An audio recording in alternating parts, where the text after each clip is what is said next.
Good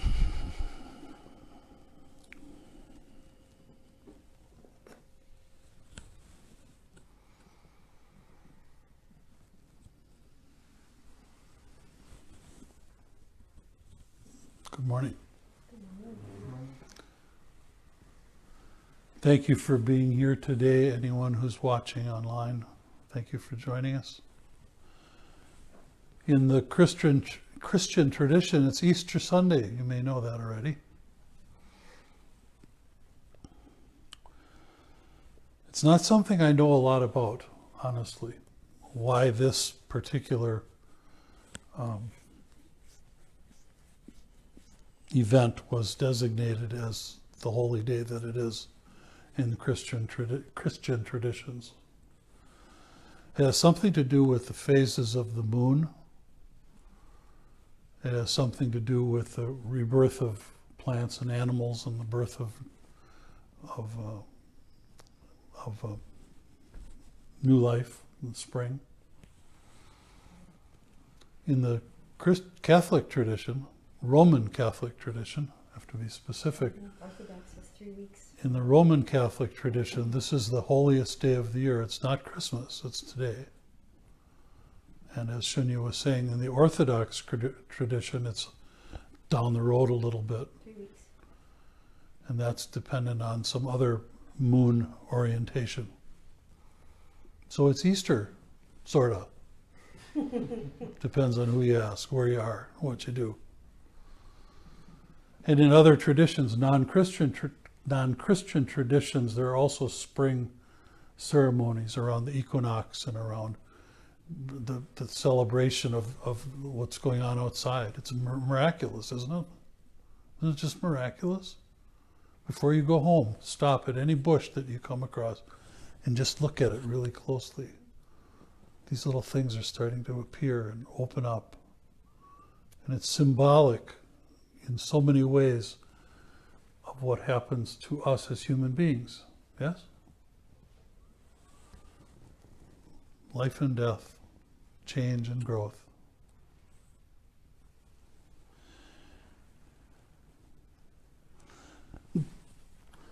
I want to invite you to do a little thought experiment, okay? You know I like to do these sometimes. So you can stay right where you are, you don't have to move, but just close your eyes and breathe deeply into your belly. Just like we were doing a meditation, breathe deeply into your belly. You can feel the belly move forward, fill the abdomen, fill the chest. Shoulders kind of come back as the chest fills, and then exhale through the nose, chest, abdomen, belly. Squeeze the last little bit of air you can out of the belly like you're squeezing a dish rag. And then do it again. Fill the belly, fill the abdomen, fill the chest. Hold it for just a moment and then pour it out from the chest to the abdomen to the belly. And do it again. Fill the belly, the abdomen, the chest. Hold it for a moment. Empty it out.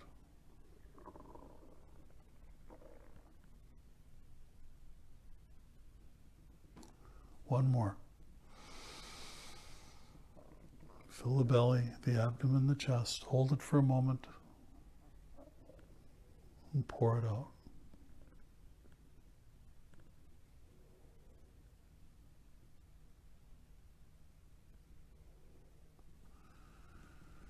Consider that at the bottom of the breath, as you're squeezing that dish rag and emptying the last little bit of breath out of your body, that for just a moment, you're not breathing.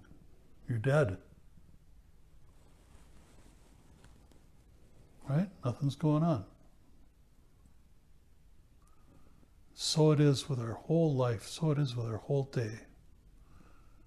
Breathing in and out, breathing in and out, breathing in and out. Oh, it feels so good. And let it out. And then it's gone and I'm not breathing. I've got no oxygen left. Oh, I better breathe again.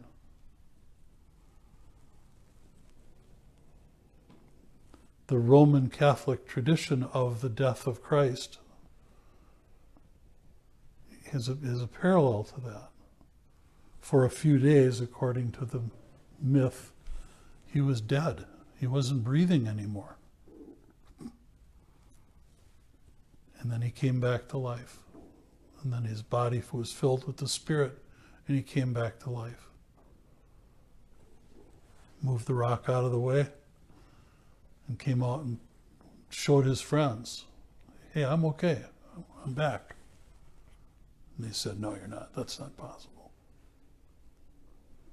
But in the story, he was.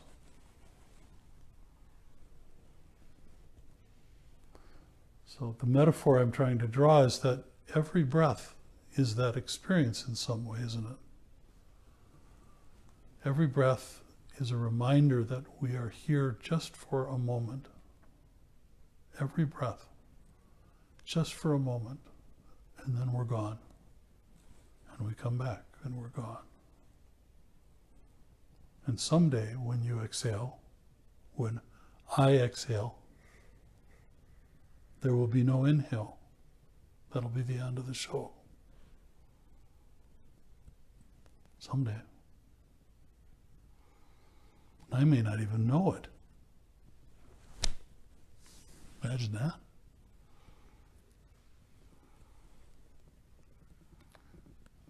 So take advantage of every breath.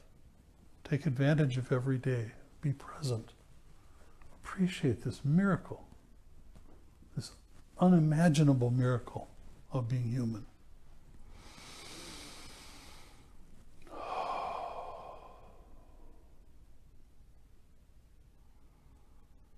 Take advantage. This will never, ever, ever, ever happen again. Oh, it's gone. Here comes another one. Oh, it's gone. The gift of life, the miracle of being human, the miracle of relationships, the miracle of joy, sadness, all being human is miraculous. Don't take advantage, don't take it for granted. Please, don't take it for granted.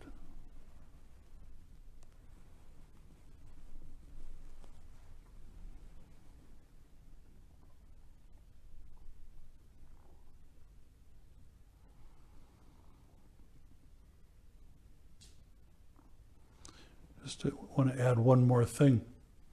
When I was a young man in my family's home, Lent, a Roman Catholic family, Lent is the period that precedes Easter. And back in the day, I don't know if they still do it, but back in the day, Roman Catholics were asked to give up something for 40 days as an act of remembrance of the journey that Christ took. And my father always gave up salt. The salt shaker went up on the counter and it never came down for 40 days. I was a pretty young guy. It took me a while till I realized what he was doing. He liked salty food. And that was a suffering for him. That was a hardship for him. And it was a wonderful modeling for me as a young person. Wow, Pa, can I go get some salt for my eggs? You can, but then put it back because we don't have salt on this table. Oh, okay, I get it. I get it. And part of that Lenten process, and again, I have no idea if it still goes on today, is a notion of sacrifice, of giving something up. Some people would give up chocolate or coffee or other unbearable things. Yeah, my mother would give up chocolate, and for her that was, you may as well just have executed her. That was, she lived for chocolate. So we're not Roman Catholic here, or we don't practice in that way, but it's an invitation to consider what is it that you might look at and be more conscious of, that you might be more conscious of, that you take for granted, that perhaps you can do without or have less of as a form of discipline This is a form of discipline. Getting your ratty ass in here every Sunday morning, sitting down, being quiet, waiting for the bells to ring, is a very, very high level of discipline, in my opinion. But there are other ways in which we can discipline ourselves as well. But not giving up coffee. Not right now. Someday, I can smell it. maybe.